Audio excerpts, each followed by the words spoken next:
नमस्कार दोस्तों, welcome to Indian temples YouTube channel. आज हमारे साथ इस लाइव चैट में जो हस्ती है वो बहुत ही खास हस्ती है। संतोष बालगिर इनका नाम है। संजीवनी सफ़र नाम से एक साइकिलिंग यात्रा पे निकले हुए हैं। महाराष्ट्र के लातूर से इन्होंने अपनी यात्रा शुरू की है और 11,000 किलोमीटर 11,000 किलोमीटर का राइड अपने साइकिल पे कंप्लीट करके ये पूरे इंडिया के अलग अलग मंदिर, अलग अलग प्लेसेस विजिट करने वाले हैं। तो संतोष जी, आपका बहुत बहुत स्वागत है इंडियन टेम्पल्स के इस लाइव यूट्यूब शो में। बहुत बहुत शुक्रिया सर जी। जी तो सबसे पहले संतोष जी, हम आपके बारे में जानना चाहेंगे। आप अपने बारे में कुछ बातें बताइए। जरूर सर। जैसे कि आपने बताया, मेरा नाम संतोष बालगिर। मैं लातूर डिस्ट्रिक्ट के पास ही 4 किलोमीटर पे गांव है, वासन गांव, वहीं से बिलोंग करता हूँ जी। और मेरी पढ़ाई एमएससी मैथमेटिक्स हुई है, जो कि औरंगाबाद के बामू यूनिवर्सिटी में से हुई है। और मैं 1 साल जॉब भी कर चुका हूँ, मैथमेटिक्स का टीचर भी रह चुका हूँ। 11th-12th को भी पढ़ाता हूँ मैं। ये जो साइकिलिंग की हॉबी है मुझे 4 साल से लगी हुई है। जब मैं औरंगाबाद में था एमएससी के लिए, तभी से मैं साइकिलिंग करता हूँ और पूरा औरंगाबाद घूम चुका हूँ। पुणे भी, जब पुणे में जॉब के लिए था तभी पुणे से पूरा एक्सप्लोर किया है। और लॉकडाउन में अभी लातूर में आया था तो आपके साथ ही लातूर एक्सप्लोर करने का मौका मिला। जी जी। तो संतोष जी, बहुत अजीब कॉम्बिनेशन लगता है। एक मैथमेटिशियन हो आप, मैथमेटिक्स के स्पेशलिस्ट हो, साथ में आपको फोर्ट्स में भी इंटरेस्ट है, आप साइकिलिंग भी बहुत सारी करते हो। मतलब हम तो सोच भी नहीं सकते, नॉर्मल हमारे जैसे लोग। 11,000 किलोमीटर मतलब बहुत ज़्यादा हो गया हमारे लिए, लेकिन आप कर रहे हो। सही में सलाम है आपके लिए, आपके इस यात्रा को। तो मैं संतोष जी ये जानना चाहूँगा, संतोष जी आपसे जानना चाहूँगा, ये संजीवनी सफ़र जो है, संजीवनी मतलब संजीवनी का मतलब तो हम सभी ने रामायण में पढ़ा हुआ है, लेकिन आपको इस सफ़र को संजीवनी नाम देने का मन क्यों हुआ? क्या खास है इस सफ़र के बारे में? एक्चुअली इसके बारे में जो आपने रामायण में पढ़ा है आप सभी ने, तो वो भी एक रीज़न है। और जो कि हनुमान जी ने लक्ष्मण जी को बचाने के लिए कन्याकुमारी से कश्मीर तक प्रवास किया था और संजीवनी बूटी लाए थे। तो मुझे भी ऐसा ही लगा कि यार अपने जो हेरिटेज है, अपने जो मंदिर है, तो अभी लक्ष्मण जी की अवस्था में है, मतलब वो मूर्छित हो रहे हैं, उनकी अवस्था भी वैसी हो रही है। तो मुझे लगा कि यार मैं मेरे हिसाब से, मतलब मेरी काबिलियत की तरफ से कुछ कर सकता हूँ क्या। तो इसकी वजह से मैं लोगों को अवेयर करने के लिए ये 15 स्टेट में से 11,000 किलोमीटर की जर्नी कर रहा हूँ। और संजीवनी सफर के पीछे और एक राज है, इस नाम के पीछे और एक राज है जी। जो है राजगढ़ की संजीवनी माची। आपको पता होगा, राजगढ़ की संजीवनी माची सनसेट के टाइम बेहद ही खूबसूरत दिखती है जी। तो मुझे वो संजीवनी माची और वहाँ का नज़ारा बहुत बहुत पसंद है। तो वो भी एक रीज़न है जो मेरे इस सफ़र को मैंने संजीवनी सफ़र नाम दिया है। बहुत बहुत बढ़िया संतोष जी। अपने दर्शकों के लिए बता दें जो नहीं जानते हैं, राजगढ़ एक फोर्ट है जो कि महाराष्ट्र की पुणे डिस्ट्रिक्ट में एस्टेब्लिश्ड है। शिवाजी महाराज, छत्रपति शिवाजी जो थे, उनकी पहली कैपिटल राजगढ़ थी। जो उसके बाद उन्होंने रायगढ़ पे कैपिटल शिफ्ट की, लेकिन रायगढ़ शिफ्ट करने के पहले 23 साल तक 23 ईयर्स शिवाजी महाराज राजगढ़ से ही अपना राजकारभार चलाते थे, राजा बनने से पहले।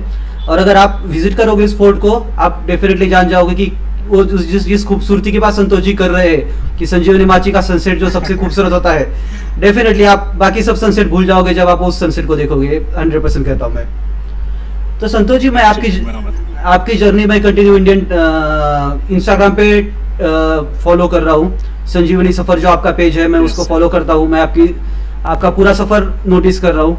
आपने स्टार्ट किया था महाराष्ट्र के लातूर से, तुलजापुर, सोलापुर, बादामी, हम्पी, कन्याकुमारी, ये सब करते करते आप अलग अलग जगह पे विजिट किए हो। आपने मराठा आर्किटेक्चर जो टेम्पल्स है वहाँ से आपने स्टार्ट की, वहाँ से आप चालुक्य आर्किटेक्चर टेम्पल्स गए, आप पल्लवा के टेम्पल देखे, आपने चोला टेम्पल्स देखे हैं, आप अभी आप ग्वालियर तक पहुँच चुके हो। आपको इन सब मंदिरों में क्या अलग लगा? हर एक जगह पे जब जाते हो तो आपको क्या यूनिक लगता है उस मंदिर के बारे में, और आप क्या क्या चीजें ऑब्जर्व करते हो? अभी अपने इंडिया में तो वैसे वैसे तो बहुत सारे टेम्पल्स है जो कि अलग अलग तरीके से बनाए गए हुए। और पहले तो मैंने जर्नी स्टार्ट की हमारे लातूर से। पहले मैं गया तुलजा भवानी मंदिर, जो कि महाराष्ट्र का आराध्य देवत है जी। उसके बाद हम जैसे जैसे नीचे जाते गए कर्नाटक की तरफ, केरल की तरफ। अभी कर्नाटक केरल मतलब साउथ इंडियन पार्ट आता है, और वो साउथ इंडियन पार्ट में द्रविडियन कल्चर का बहुत महत्वपूर्ण पार्ट है मंदिरों में बनाया गया हुआ। तो उस द्रविड़ शैली के जो मंदिर है, उस जो गोपुर रहते हैं मंदिरों के गोपुर, वो बेहद ही खूबसूरत रहते हैं। मतलब उन गोपुरों पे नौ मंजिले चढ़े हुए रहते हैं, और 9 लेवल तक उन्होंने जैसे वो स्कल्पचर बनाए हैं उस गोपुरों पे, वो बेहद ही खूबसूरत तरीके से बनाए हुए हैं। और उन मंदिरों की जो भी द्रविडियन कल्चर में मतलब द्रविडियन सिस्टम से बनाए गए मंदिर है, वो बेहद ही खूबसूरत है। और उसकी वही जो खासियत है, गोपुरों में स्कल्पचर जैसे बनाए गए हैं, तो मुझे वो बहुत अच्छा लगा। अच्छा। और इसके अलावा बाकी आप महाराष्ट्र के भी काफी मंदिर घूमे हो, पहले भी आप साइकिलिंग करते करते काफी सारे मंदिरों पे जाते थे, तो आपको क्या फर्क लगता है साउथ इंडिया में जो टेम्पल्स है? महाराष्ट्र में अपने यहाँ हेमाडपंथी मंदिर दिखते हैं, और जो भी हम जब साउथ जाते हैं तो द्रविडियन कल्चर हमें मंदिरों में नजर आता है। हेमाडपंथी मतलब जो कि पत्थर पे पत्थर बना के बैठा के रचाए जाते हैं, तो उसे हेमाडपंथी कहते हैं। और जो गोपुरों पे जो भी स्कल्पचर बनाए जाते हैं, और क्या कह सकते हैं हम, जो एक मंजिले पे दूसरा मंजिला, दूसरे मंजिले पे तीसरा स्टाइल रहती है, तो उनको द्रविडियन कल्चर में गिना जाता है। तो वो बहुत सारे ऐसे मंदिर है जो कि अपनी यूनिकनेस दिखाते हुए अभी भी खड़े हैं।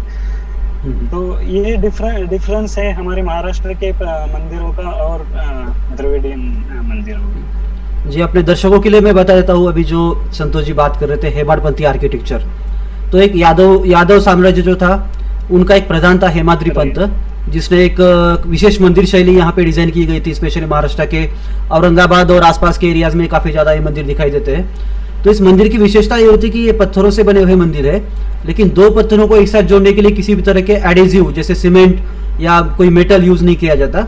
इसमें लॉकिंग मैकेनिज्म होता है कि दो पत्थरों में इस तरह से लॉकिंग तैयार की जाती है कि वो दोनों आपस में लॉक हो जाए, जिससे किसी एडेसिव की जरूरत ना पड़े। जी, तो संतोष जी, हमारे दर्शक ये भी जानना चाहते हैं कि इस वक्त आप कहाँ पर हो? आपके पीछे हम कुछ देख पा रहे हैं, कुछ स्ट्रक्चर्स है, तो आप शायद किसी मंदिर के सामने हो, तो आप आसपास का एरिया दिखा सकते हैं हमें? अभी तो मैं ग्वालियर के फोर्ट में हूँ। यहाँ पे एक गार्डन है जहाँ पे मैं अभी रुक चुका हूँ। ये आप मेरे आजू बाजू में देख सकते हो। ये मेरे पीछे ग्वालियर की सबसे बाहर की वॉल है जी, जो किले को प्रोटेक्ट करती है। जी, बहुत बढ़िया। मतलब आप इस वक्त अभी अटल बिहारी वाजपेयी जी के गांव में हो, माधवराव सिंधिया जी के गांव में हो, महाजी सिंधिया के गांव में हो। आपको वहां पे मराठी लोग काफी सारे मिले होंगे ग्वालियर में। एक्चुअली मुझे आने के लिए लेट हुआ, और लेट 10:30 बज चुके थे, तो मैं पहले सिंधिया महल गया। तो बहुत सारे लोगों से मिलना जुलना आज तो नहीं हुआ, लेकिन आज मेरा यहाँ पे स्टे रहने वाला है, तो मैं मिल सकूंगा यहाँ पे। संतोष जी, आप अकेले निकले हो साइकिल पे? हम फोटोज में भी देख पा रहे हैं आपकी अकेले ही साइकिल पे ट्रैवलिंग कर रहे हो आप। तो कहीं आपको मतलब डेफिनेटली में तो अलग अलग एक्सपीरियंस आए होंगे, आपको अच्छे लोग भी बहुत सारे मिले, कुछ प्रॉब्लम भी आए होंगे। तो मैं पहले जानना चाहूंगा आपको जो पॉजिटिव एक्सपीरियंसेस आए इस ट्रिप में, पॉजिटिव एक्सपीरियंस के बारे में कुछ थोड़ा सा जानना चाहूंगा। यस, जरूर।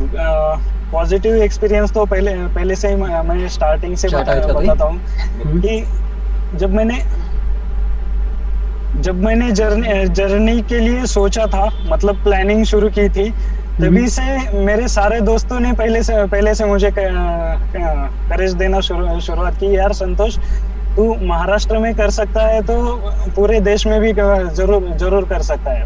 मेरे दोस्त, हमारे सभी दोस्तों को पता था कि महाराष्ट्र में पूरा मतलब अकेले घूम चुका हूँ। लातूर से रायगढ़ के लिए 500 किलोमीटर की जो जर्नी थी वो 3 दिन में मैंने सोलो ही कंप्लीट की थी। औरंगाबाद से लातूर तक 300 किलोमीटर की जर्नी थी, वो भी मैंने 1 डे एंड 1 नाइट में कंप्लीट की थी। तो मुझे ये तो कॉन्फिडेंस था कि मैं अकेले कर सकता हूँ ये पूरी जर्नी, लेकिन इसमें थोड़ा मेंटली जो प्रिपेयर होना था। तो मेरे दोस्त जो है वहाँ पे आपके सामने साथ भी एक मेरा दोस्त प्रसाद है। तो हाँ, तो इन्होंने मुझे बहुत सारा सपोर्ट किया इस राइड के लिए। और जब मैं निकला, जब मैंने ओपन किया सबके सामने कि मैं हाँ इस राइड पे जाने वाला हूँ, तभी भी हमारे लातूर डिस्ट्रिक्ट के सभी अपना MS24 ग्रुप है, MS24 राइडर्स ग्रुप है अपना, लातूर साइकिलिस्ट ग्रुप है, उन्होंने बहुत सपोर्ट किया। एक प्रॉब्लम थी, बस मैं लॉकडाउन में सब कुछ खो चुका था, पूरी इन्वेस्टमेंट जो थी मैं मेरे क्लास में खो चुकी थी, बस एक फाइनेंशियल प्रॉब्लम थी। तब मुझे बहुत सारे लोगों ने एडवाइस किया कि तू क्राउड फंडिंग से ये कर सकता है। तो मैंने क्राउड फंडिंग के लिए अप्रोच हुआ, तो लातूर के लोगों ने बहुत सारा हेल्प किया। उसमें मैं योगेश काले सर का भी नाम लेना चाहता हूँ। उसके बाद अजित कवेकर सर का, अपने जो मेयर है विक्रांत भैया का, और मेरे सारे दोस्तों ने भी उनकी तरफ से जो कुछ हो सकता है, तो उन सभी ने मेरे लिए क्राउड फंडिंग पे मेरे लिए फंड जमा किया, और उन्होंने वहां से पुश किया, तभी मैं जाके मेरी जर्नी स्टार्ट कर सका। जी, अपने दर्शकों के लिए मैं बता देता हूँ कि Santosh ji 0 expense riding special formula पे काम करते हैं, कि जिसमें विदाउट एनी एक्सपेंसेस उनको पूरी राइड कंप्लीट करने की कोशिश कर रहे हो। तो जहाँ पर भी हो सके वो ओपन स्ट्रक्चर में हॉल्ट कर लेते हैं, या कहीं स्कूल में हॉल्ट करते हैं, या किसी गांव में अगर कोई साथी मिल जाए, कोई दोस्त मिल जाए जो उनको उनके हॉल्ट की व्यवस्था कर सके, तो उनके साथ में घर पे रह रहते हो। तो मैं अपने सभी दर्शकों को भी कहना चाहूँगा कि अभी इनके आगे का भी जो सफ़र है वो आपको जहाँ पर भी पॉसिबल है वहाँ पर उनके साथ डेफिनेटली वक्त बिताइए, उनको अपने साथ उनके हॉल्ट की व्यवस्था कीजिए, उनके साथ में बातें कीजिए। मैं संतोष जी के साथ काफ़ी वक्त बिता चुका हूँ, तो मुझे पता है कि उनके साथ से सीखने में जैसा बहुत कुछ है, बहुत सारी बातें मैंने उनसे सीखी है। प्रसाद मेरे साथ में जो बैठे हुए प्रसाद वारदो संतोष जी के बहुत खास दोस्त हैं। अभी तो मैं आप सभी से बहुत सारी बातें सीख रहा हूँ, और इस सफर की तौर पे मैं बहुत कुछ सीखना चाहता हूँ, और मैं सीख भी रहा हूँ। मतलब बहुत सारी चीजें हैं जो मैंने एक्सपीरियंस नहीं की, तो वो भी चीजें मैं इस सफर में एक्सपीरियंस कर रहा हूँ, और उन एक्सपीरियंस से बहुत सारा ज्ञान मुझे मिल रहा है। तो एक सफर है अपने आप को अपग्रेड करने के लिए, अपने आप को दुनिया के सामने रखने के लिए, एक अपना अस्तित्व भी बनाना, वो जो रहता है एक हमें कुछ करना है इस उम्र में, तो वही सोच मेरी भी थी। तो चलो, हम आपको खुद को तो अपग्रेड कर ही रहे हैं, उसके साथ साथ लोगों को भी अवेयर कर रहे हैं हमारी हिस्ट्री के लिए, हमारे हेरिटेज के लिए। तो ये मेरे लिए बहुत बड़ी बात है। जी, बहुत अच्छा लगा सुन के संतोष जी कि आपको बहुत सारे लोगों का सपोर्ट मिल रहा है, बहुत सारे दोस्त आपको साथ दे रहे हैं। आपके संजीवनी सफर की एक बहुत खासियत यह है कि आप इंडियन टेम्पल्स के बारे में आपको विशेष रुचि है, और आप टेम्पल्स के बारे में अवेयरनेस क्रिएट कर रहे हो। आपके पोस्ट भी जब मैं देखता हूँ, आप अलग अलग मंदिरों के बारे में इंफॉर्मेशन दे रहे हो। जो मंदिर अभी मुर्शिद अवस्था में है, जो उसको हम कह सकते हैं बेहोश अवस्था में है, उनको भी रीजनरेट करने के लिए, रिनोवेट करने के लिए आप कोशिश कर रहे हो। तो मैं आपसे ये जानना चाहूँगा, आपको ऐसे कौन से मंदिर लगे कि जो अभी तक बहुत अच्छे वेल प्रिजर्व है, apart from south Indian temples, क्योंकि वो तो हम जानते हैं कि वहाँ पे इन्वेजन्स नहीं हुए, इसलिए वो मंदिर बहुत अच्छे पोजीशन में रह चुके हैं। लेकिन जो आपको मंदिर ऐसे बाद में दिखाई दिए कि जो पूरी तरह से नष्ट होने के बाद उसको बहुत अच्छे से रीजनरेट किया गया है, बहुत अच्छे से नए तरीके से बनाया गया है, ऐसे आप कुछ मंदिरों का मेंशन यहाँ पे करना चाहेंगे? एक्चुअली साउथ इंडिया के तो सभी टेम्पल्स बहुत बढ़िया है, क्योंकि वहाँ पे मुस्लिम अटैक्स ज़्यादा नहीं हुए, तो वहाँ के टेम्पल्स तो बहुत मतलब वेल प्रिजर्व्ड है। एक मंदिर है महाबलीपुरम में, शोर टेम्पल, आपको पता ही होगा। जी डेफिनेटली। शोर टेम्पल 2004 साल में वहाँ पे सुनामी आई थी, तो उस सुनामी की वजह से डिस्ट्रॉय हो चुका था। मतलब उतना डिस्ट्रॉय नहीं हुआ जब जैसे हमारे घर वगैरह हुए थे, क्योंकि उसका जो कंस्ट्रक्शन है उसकी उस मंदिर के कंस्ट्रक्शन में जो मैथमेटिक्स यूज किया था, कॉम्प्लेक्स मैथमेटिक्स यूज किए जाते हैं और ज्योमेट्री यूज की जाती है मंदिर के रचन में। जी। तो वो मतलब उतना ज्यादा डैमेज नहीं हुआ, लेकिन सुनामी तो बहुत बड़ी थी और उसकी वजह से वो डैमेज हो चुका था। तो गवर्नमेंट ने, तमिलनाडु गवर्नमेंट ने उसका बहुत अच्छी तरह से वेल प्रिजर्व किया है। जो भी उसके पार्ट बिखरे हुए थे वो वैसे के वैसे लगा के टूरिस्ट को अट्रैक्ट करने के लिए वहाँ पे बहुत सारे ऐड भी चल रहे हैं, मतलब उनको प्रमोट भी करना चल रहा है। तो ये बात वहाँ पे मुझे बहुत अच्छी लगी। वहाँ पे अर्जुन कैनस भी है, जहाँ पे अर्जुन ने अपना ब्रह्मास्त्र पाने के लिए तपस्या की थी। तो वहाँ पे जो एक ही पत्थर पे बहुत सारी मूर्तियां हैं, वो भी मुझे बहुत बढ़िया लगा कि यार एक ही पत्थर पे मतलब हजारों मूर्तियां उन्होंने कोरी होगी। तो वो एक बहुत बढ़िया है। और दूसरा जो है वो है खजुराहो का। पहले तो ये टेम्पल तो 8वीं सदी में बने हैं खजुराहो के, सॉरी 10वीं सदी में जो है बने हैं। चंदेलाओं ने इन्हें बनाया है। तो जब मुस्लिम आक्रमण वगैरह हुए थे, गजनी ने पहला आक्रमण किया था मतलब चंदेला के यहाँ पे। तो यहाँ के जो लोग थे उन्होंने वो पूरे जंगल में छुपाए दिए थे मंदिर, जो कि खजुराहो आज है।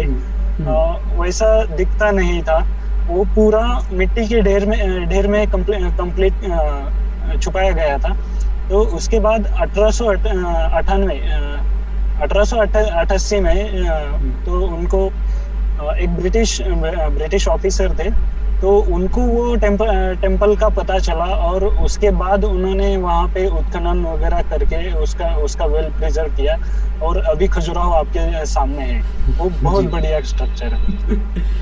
जी अभी कुछ कमेंट्स हम टेम्पल थे जो मुझे जी ये 2 टेम्पल्स थे जो मुझे अभी बहुत वेल प्रिजर्व लगे, जो कि डिस्ट्रॉय होने के बाद हमारी गवर्नमेंट ने हमारे लोगों ने उसे डेवलप किया है। जी अभी कुछ कमेंट्स देख लेते हम। किरण ने कमेंट किया है, जय जीजाऊ जय शिवराय कहा है। आप रायगढ़ की जर्नी कर चुके हो, रायगढ़ पे साइकिल पे जाके आ चुके हो, इसलिए आपको प्रेरणा देने के लिए कहा गया है। ऑब्वियसली अनिकेत जी पूछना चाह रहे हैं कि आपका परिचय जानना चाह रहे हैं, वैसे तो वीडियो के शुरू में बता, और उनका मकसद ये है कि पूरे इंडिया में जो भी टेम्पल्स है उनके बारे में अवेयरनेस क्रिएट करना, जो भी अभी मूर्छित अवस्था में है या खराब अवस्था में है, उन मंदिरों के बारे में अवेयरनेस क्रिएट करने का उनका इंटेंशन है। संतोष जी आते हैं महाराष्ट्र के लातूर से। अपने ऑडियंस के लिए मैं क्विकली एक क्वेश्चन रखता हूँ, एक क्विज है कि एक स्ट्रक्चर है जो कि इनके लातूर से बहुत पास में है, and that is Maharashtra oldest surviving structure, जो महाराष्ट्र का सबसे पुराना स्टैंडिंग स्ट्रक्चर है। ऑडियंस को मैं रिक्वेस्ट करूंगा कि वो कमेंट में अपना आंसर दे, जो सबसे पहले सही आंसर आएगा उसे हमारी तरफ से आज एक स्पेशल प्राइज है संतोष जी के सेलिब्रेशन में। तो संतोष जी आप 7,000 किलोमीटर का तो सफर आप कर चुके हो। 11,000 में से आप लातूर से निकल के कन्याकुमारी तक गए और कन्याकुमारी से ग्वालियर तक पहुंचे हो। तो हमारे ऑडियंस के इन्फॉर्मेशन के लिए आप एक बार ये बता दीजिए कि आगे के आपके स्पॉट कौन से रहेंगे, तो जहाँ पर भी अपने ऑडियंस में से कोई लोग आपको अगर सपोर्ट करना चाहे तो फिर आपको कर सकती है। जरूर। अभी अभी तो मैं ग्वालियर में हूँ, आज का स्टे मुझे ग्वालियर में होगा अपना। तो इसके बाद है जो अगला डेस्टिनेशन है वो आगरा होगा। आगरा के बाद मथुरा, वृंदावन, और वृंदावन के बाद मैं दिल्ली जाऊंगा। दिल्ली में हमारे 3 वर्ल्ड हेरिटेज साइट्स है, वो एक्सप्लोर करके दो दिन दिल्ली में स्टे होगा। उसके बाद मैं जाने वाला हूँ लद्दाख। ओके। तो लद्दाख से रिटर्न होके पंजाब, अमृतसर होके पंजाब, राजस्थान, गुजरात होके फिर मैं महाराष्ट्र में वापस आऊंगा। आप मेरे साथ राइडर सत्य व्लॉग, ये मेरा इंस्टा का आईडी है, यूट्यूब का भी यही आईडी है, वहाँ पे जुड़ सकते हैं और वहाँ पे मेरे डेली अपडेट्स ले सकते हैं। ओके। मैं लिंक जरूर शेयर करूंगा वीडियो खत्म होने के बाद। अपने जो इंस्टाग्राम आईडी है india.temples, उसके स्टोरीज में मैं संतोष जी के इंस्टाग्राम हैंडल की लिंक जरूर शेयर करूंगा आप सभी के लिए। संतोष जी, इस पूरे सफर में मैंने नोटिस किया, आपके इंस्टाग्राम फीड में भी मैंने नोटिस किया, तो जैसे हम्पी है या आपने जैसे बताया कि महाबलीपुरम है, ग्वालियर है, खजुराहो है, ये तो खैर यूनेस्को वर्ल्ड हेरिटेज साइट है, ये सभी लोगों को पता है। लेकिन आपने कुछ ऐसे टेम्पल भी एक्सप्लोर किए हैं कि जो बहुत ज्यादा फेमस नहीं है। जैसे कि मैं देख रहा था कुडाल संगमेश्वर का टेम्पल आपने विजिट किया, जो महाराष्ट्र कर्नाटक बॉर्डर पे है। आप कुडाल संगम गए थे, आप स्पेशली तंजाउर गए थे। तंजाउर तो फिर भी यूनेस्को वर्ल्ड हेरिटेज साइट है, लेकिन काफी लोगों को नहीं पता है। तंजाउर है, कुंभकोणम है। तो तंजाउर की एक सॉरी, आपका क्वेश्चन पूरा कीजिए, मैं आपको बाद में। तो मैं आपको वही एक्सपीरियंस के बारे में पूछना चाह रहा था कि जो लेसर नोन टेम्पल्स है उसके बारे में आपका एक्सपीरियंस कैसा रहा, वो टेम्पल्स देख के आपको कैसे महसूस हुआ? एक्चुअली अभी मेरी राइड जो है वो वर्ल्ड हेरिटेज साइट्स के अवेयरनेस में, और जो भी ज्यादातर वर्ल्ड हेरिटेज साइट्स मतलब टेम्पल्स ही है अपने इंडिया में, जो इनके अवेयरनेस के लिए है। लेकिन जो भी फेमस टेम्पल नहीं है, पहले तो मैं कुडल संगम की बात की आपने। ये कुडल संगम, 2 कुडल संगम है, जो एक स्थित है सोलापुर में और दूसरा स्थित है कर्नाटक में, जी, बागलकोट डिस्ट्रिक्ट में, बाउंड्री पे, जी, बागलकोट डिस्ट्रिक्ट में आता है। हाँ। सही, जहाँ पे बसवेश्वर महाराज की समाधि भी है। तो पहले ये दो कुडल संगम है। ये एक जो है पहला वो है सोलापुर दक्षिण में, और दूसरा जो है बागलकोट डिस्ट्रिक्ट में। तो वो दोनों भी मंदिर बहुत बढ़िया है, बहुत बड़े हैं और बहुत खूबसूरत है। वहाँ का जो नज़ारा है, कृष्णा नदी और शायद एक मुझे नदी का नाम नहीं याद आ रहा जी, मलप्रभा रिवर है जो बादामी से होके गुजरती है, राइट? हाँ, बराबर। मलप्रभा, घटप्रभा और कृष्णा नदी का संगम है वहाँ पे। तो वो त्रिवेणी संगम के ऊपर वो मंदिर बनाया गया संगमेश्वर का, और उसका एक महत्वपूर्ण एक इम्पोर्टेंट बात भी है कि वहाँ पे महात्मा बसवेश्वर की समाधि भी है वहाँ पे। तो ये दोनों समाधि और मंदिर साथ में है, तो उसका महत्व और ज्यादा बढ़ जाता है। संतोष जी, आपको 1 सेकंड के लिए इंटरप्ट करूंगा मैं। 1 सेकंड के लिए आपको इंटरप्ट करूंगा। अपने दर्शकों के लिए मैं बता दूं, महात्मा बसवेश्वर जिनका भी मेंशन कर रहे थे संतोष जी, ये 12th सेंचुरी के एक समाज सुधारक, एक सेंट है जो कि कर्नाटक से बिलोंग करते हैं, और जो लिंगायत एक कम्युनिटी है उसके एस्टेब्लिशमेंट का श्रेय पूरी तरह से महात्मा बसवेश्वर जी को जाता है। जी संतोष जी, आप कंटिन्यू कीजिए। हाँ, तो उसके बाद जो है मैंने बादामी, पट्टडकल, हालांकि पट्टडकल के बारे में मैं कहना चाहता था कुछ। पट्टडकल अपनी वर्ल्ड हेरिटेज साइट है, लेकिन बादामी और हम्पी के बीच में वो आता है।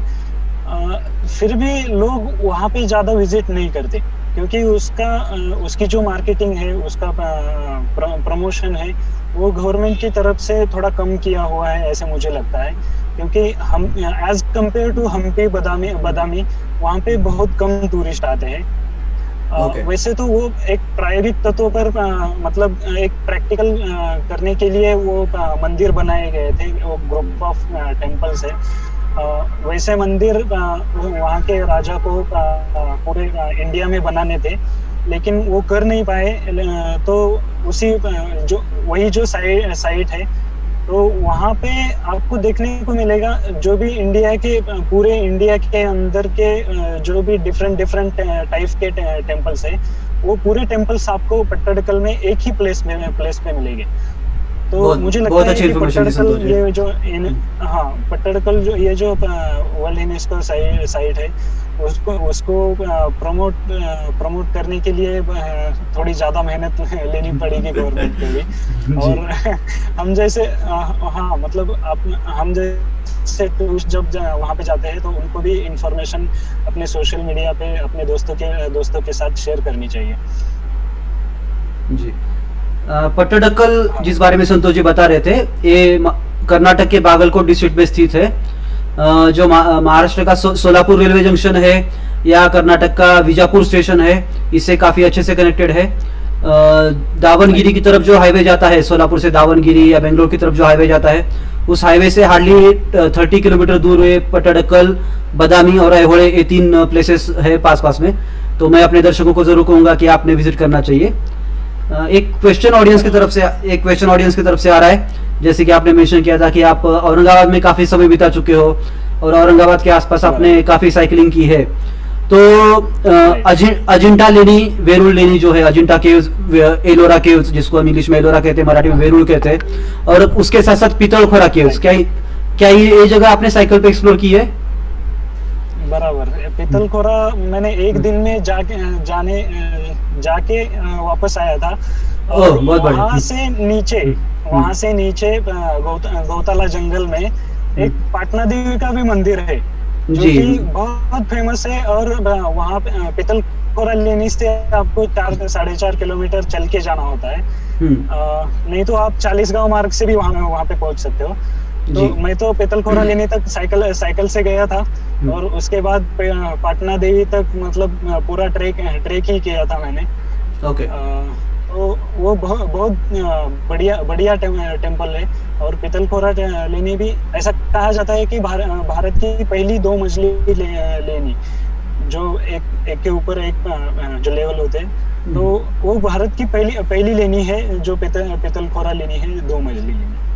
जी अपने ऑडियंस को मैं कहना चाहूंगा, औरंगाबाद ये जो शहर है महाराष्ट्र का, उसके आसपास हमें अजंता केव्स और एलोरा केव्स काफी फेमस है, हम सभी जानते हैं, कैलाश मंदिर के बारे में जानते हैं। लेकिन उसके अलावा और भी बहुत सारे अच्छे मॉन्यूमेंट्स उसके आसपास एरिया में है, जिसमें से 2 का मेंशन भी संतोष जी ने किया, पितलखोरा केव्स और पाटना देवी का एक बहुत सुंदर हेमाडपंथी स्टाइल मंदिर है। तो ये 2 जगह जब भी आप औरंगाबाद आओ, आप एक दिन स्पेयर में रखिएगा और जरूर इन 2 जगहों पे भी विजिट कीजिएगा। इसके साथ साथ औरंगाबाद केव्स है, बीबी का मकबरा है, और भी कुछ एंशिएंट इंडियन टेम्पल्स उसके आसपास के एरिया में आपको देखने मिलेंगे डेफिनेटली। तो डेफिनेटली ये आप अपने लिस्ट में रखिएगा। संतोष जी, आपने काफी टेम्पल्स के बारे में बताया, काफी सारे अच्छे प्लेसेस आपने बताया, कि जैसे कि आपने पट्टडकल के बारे में बताया, आपने तंजावुर के बारे में बताया, कुंभकोणम के बारे में बताया। मैं इसमें और एक बात जोड़ना चाहता हूँ, जो कि तंजावुर की जो टेम्पल है, चोला डायनेस्टी के टेम्पल है, वहाँ पे 3 टेम्पल है जो कि वर्ल्ड हेरिटेज साइट्स में आते हैं। उसमें पहले आता है बिग टेम्पल, जो कि तंजावुर का मेन अट्रैक्शन जिसको बृहदेश्वर भी कहा जाता है। हाँ, बृहदेश्वर टेम्पल कहा जाता है। दूसरा है ऐरावतेश्वर टेम्पल, जो कि कुंभकोणम गांव में है। और तीसरा है गंगाईकोडम टेम्पल। तो ये 3 साइट तो वर्ल्ड हेरिटेज साइट्स में आते ही है, उसको बहुत सारी पब्लिसिटी भी मिली है, फेमस भी है। लेकिन कुंभकोणम गांव की एक मैं खासियत आपको बता देना चाहता हूँ। उस छोटे से टाउन में 80 से ज्यादा टेम्पल है, और वो भी मतलब जैसा बृहदेश्वर का टेम्पल है, जैसा ऐरावतेश्वर का टेम्पल है, वैसे ही उतने ही बड़े टेम्पल उस कुंभकोणम सिटी में है। आप जब भी तंजावुर के लिए प्लान करोगे, कुंभकोणम के लिए 2 से 3 दिन आप निकाल के रखिए। ये मैं अपनी ऑडियंस को सजेस्ट कर रहा हूँ। जी मैं भी एक एक्सपीरियंस शेयर करना चाहूंगा। मैं जब जी सॉरी आप कंटिन्यू कीजिए, उसके बाद मैं कुछ बोलना चाहूंगा। ओके। तो और मैं जब यहाँ पे ग्वालियर मतलब मध्य प्रदेश में सतना से पन्ना आया था, तो पन्ना में भी मुझे मतलब वहाँ के लोकल लोगों ने बताया, जब मैंने कम्युनिकेशन किया उनके वहाँ के लोगों से, तो उनसे मुझे पता चला कि वहाँ पे एक प्रणामी जो कम्युनिटी है, प्रणामी संप्रदाय है वहाँ पे एक, तो उनका बहुत बड़ा एक मंदिर है पन्ना में, जो प्राणनाथ मंदिर बोल के कहा जाता है। तो वो जो मंदिर है वो मुगल आर्किटेक्चर, हिंदू आर्किटेक्चर और क्रिश्चियन आर्किटेक्चर, वो तीनों का मिलाप बनके वो मंदिर बनाया गया है। उसकी ये यूनिकनेस मुझे बहुत अच्छी लगी। और वहाँ पे जाके मैंने कुछ लोगों से कम्युनिकेशन भी किया। वो कहते हैं कि ईश्वर तो एक है, ऐसा मानते हैं। तो हम हिंदू, मुस्लिम, इस्लाम, ये क्यों, मतलब अलग अलग धर्म क्यों, ऐसा उनका सवाल है। इन तीनों लोगों के धर्म को वो एक प्रणामी संप्रदाय के अंडर लाना चाहते हैं। ये जो उनकी विचार शैली है वो भी मुझे बहुत अच्छी लगी, कि हम हिंदू, मुसलमान, क्रिश्चियन, मैं सिख, मैं ईसाई, इसी नाम पर बांटे हुए हैं। तो उनका जो एक प्रिंसिपल है, हम सभी एक नाम पे जाने जाए, तो ये प्रिंसिपल मुझे बहुत अच्छा लगा। तो मेरी सबसे मुलाकात हुई, बहुत सारा जान पहचान भी हुई प्रणामी संप्रदाय के बारे में। बहुत सारी इंफॉर्मेशन भी मिली मुझे वहाँ से। तो हिंदू धर्म के वो प्रणामी संप्रदाय है, तो उसमें एक उनका अलग एक्टिविटी मुझे बहुत अच्छी लगी उनको। बहुत अच्छी इन्फॉर्मेशन दी संतोष जी आपने। हम सभी डेफिनेटली, मैं सभी दर्शकों से भी निवेदन करूंगा कि इस जगह पे आपने जरूर विजिट करना चाहिए। आपने जो तंजावुर के बारे में या कुंभकोणम के बारे में बताया, मैं भी जब उस एरिया में गया था, जब मैं तिरुचिरापल्ली गया था, तो मैं भी मुझे खुद को पता नहीं था कि इतने अच्छे मंदिर वहाँ पे है।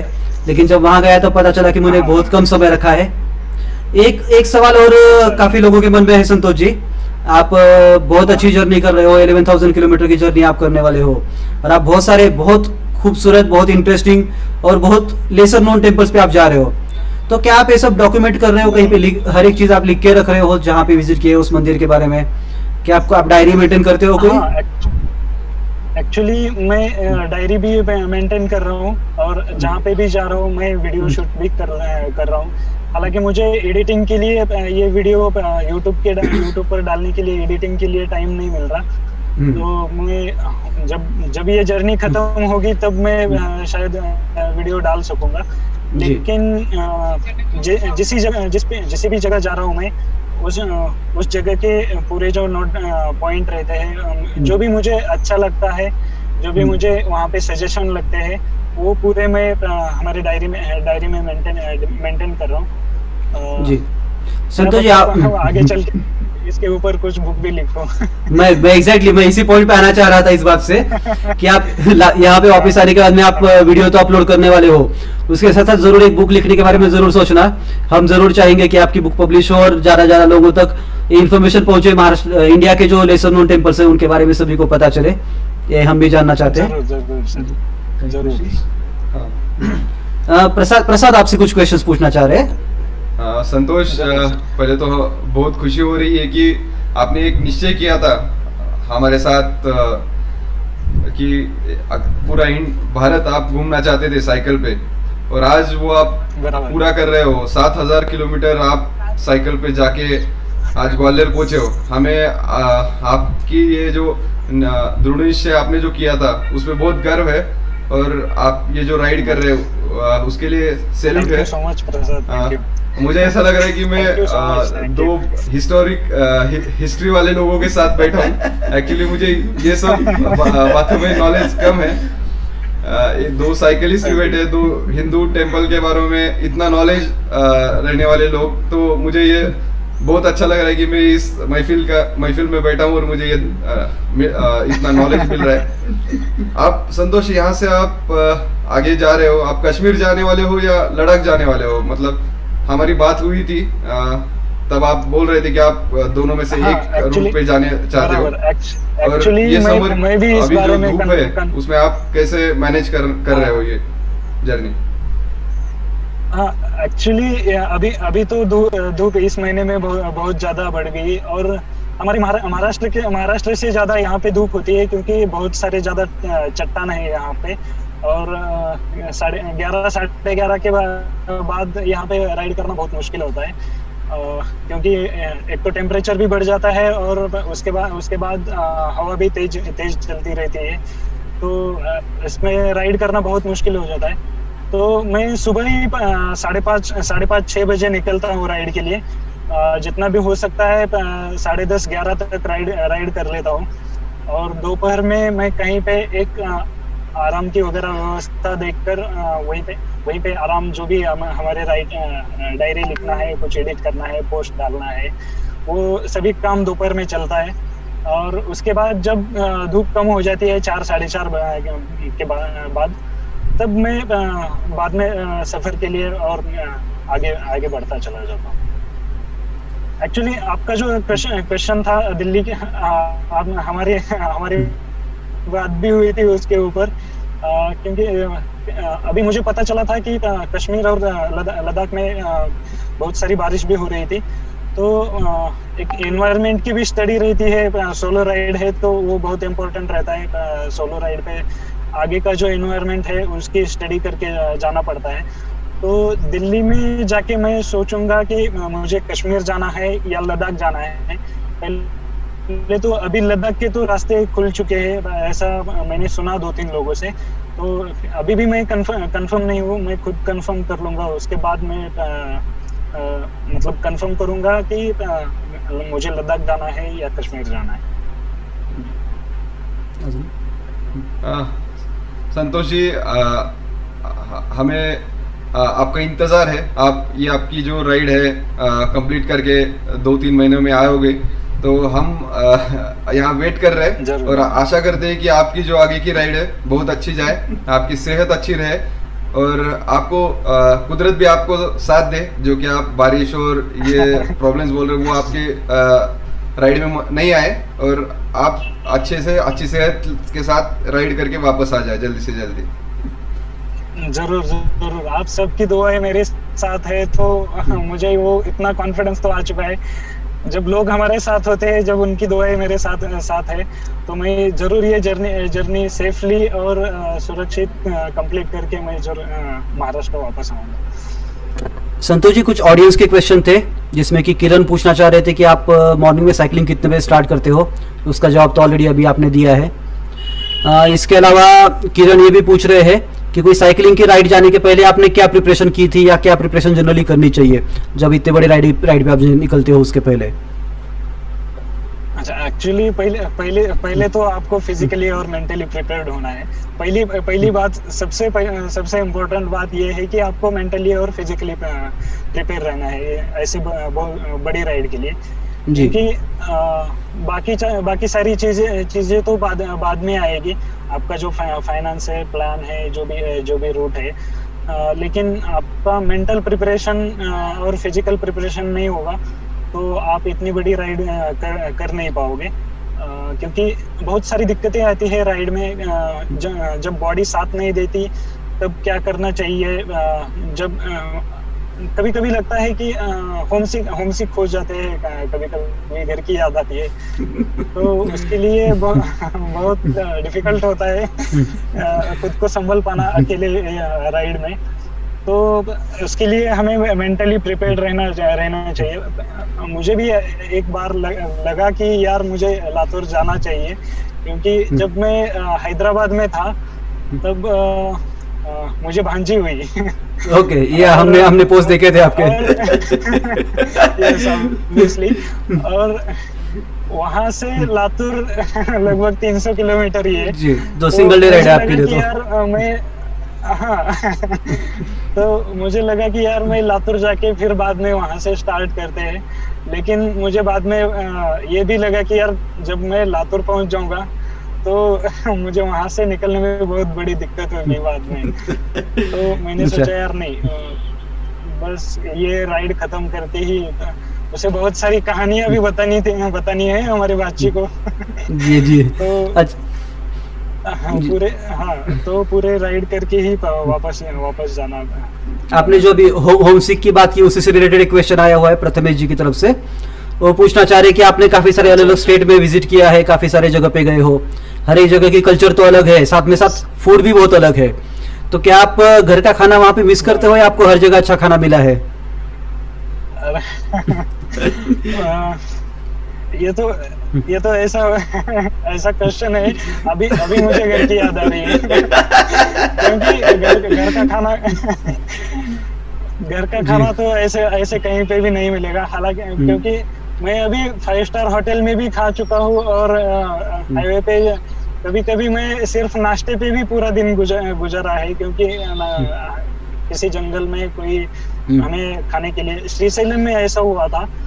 श्रीशैलम में एक पूरा जंगल है, 100 किलोमीटर का जंगल और पूरा घाट सेक्शन भी है, तो मुझे पूरा पार करना था, तो मैं सुबह पहले जल्दी निकला था, तो नाश्ते के शॉप भी ओपन नहीं हुए थे और उसके बाद में जंगल में तो कुछ मिलने वाला नहीं था, तो थोड़ा प्रिपरेशन करके लिया था मैंने, फ्रूट्स वगैरह लेके रखे थे, तो मुझे पूरा दिन वो जंगल का रास्ता, पूरा घाट सेक्शन मुझे वो उसी फ्रूट पे गुजारना पड़ा, तो वो एक बहुत बड़ा अपने आप में मेरी उपलब्धि, मतलब मैं उपलब्धि समझता हूँ कि मैं सिर्फ उस फ्रूट पे पूरा दिन 100 किलोमीटर से ज्यादा साइकिल और घाट सेक्शन से जंगल सफारी की, और मैं उस जंगल में से बाहर जो भी डेस्टिनेशन था वहाँ पे पहुँच चुका था। तो बहुत सारी जगह पे अच्छा खाना मिलता है, लेकिन राइड में हमारा डेस्टिनेशन फिक्स नहीं होता, तो कहीं पे भी जो भी मिलता है वो खाना पड़ता है।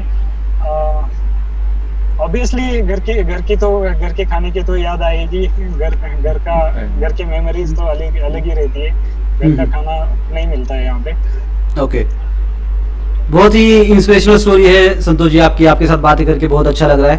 वैसे तो अपनी बातें बहुत देर चलेंगी, बहुत लंबा डिस्कशन चलेगा, लेकिन आपको भी आगे एक्सप्लोर करना है, आप ग्वालियर फोर्ट के बाहर बैठे हो, मैं समझ सकता हूँ आपके मन की हालत क्या हो रही है कि मैं फोर्ट के बाहर बैठा हूँ लेकिन अंदर नहीं जा पा रहा हूँ क्योंकि आपको जी हाँ, नहीं मुझे भी बहुत अच्छा लग रहा है, क्योंकि पूरी जर्नी में, ये पूरी जर्नी तो मैं किसी को बता नहीं सकता, तो अभी मैं आपके थ्रू सारी ऑडियंस को मैं पूरी जर्नी बता रहा हूँ, और मतलब मेरे जो भी एक्सपीरियंस है आपके सामने रख रहा हूँ, तो एक तरफ से मेरे दिल को भी बहुत खुशी हो रही है कि मैंने जो भी एक्सपीरियंस किया है वो आपके सामने रख पा रहा हूँ, क्योंकि यहाँ पे जब भी हम कम्युनिकेट करते हैं तो बस एक आध घंटे के लिए कम्युनिकेट करते हैं, वो भी सिर्फ जहाँ जाने हैं, जहाँ पे भी जाते हैं वहाँ उस प्लेस का कल्चर जानने के लिए वो कम्युनिकेशन होता है जी। मतलब ज्यादातर कम्युनिकेशन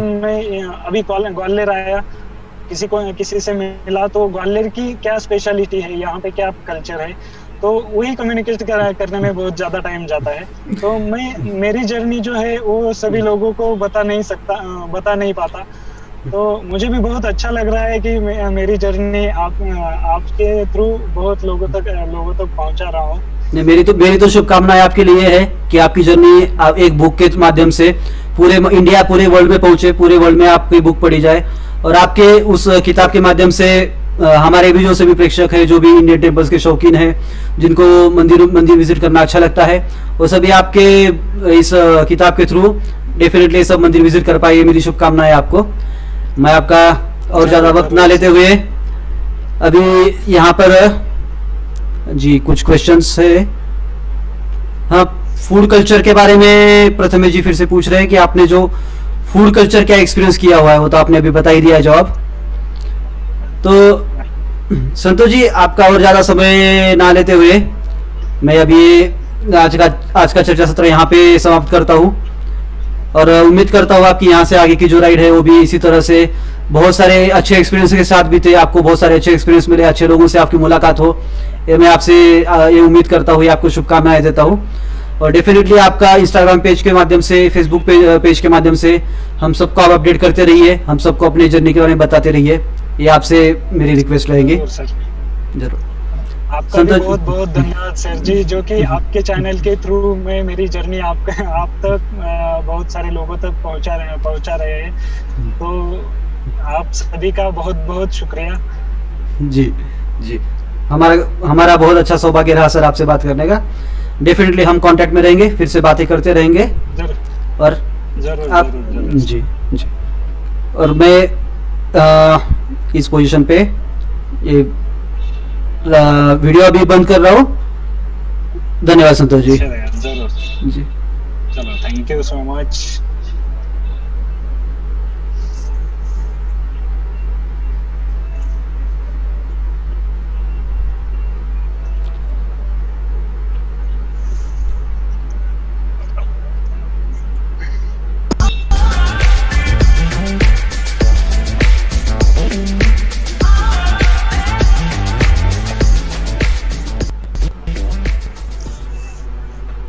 Recording stopped.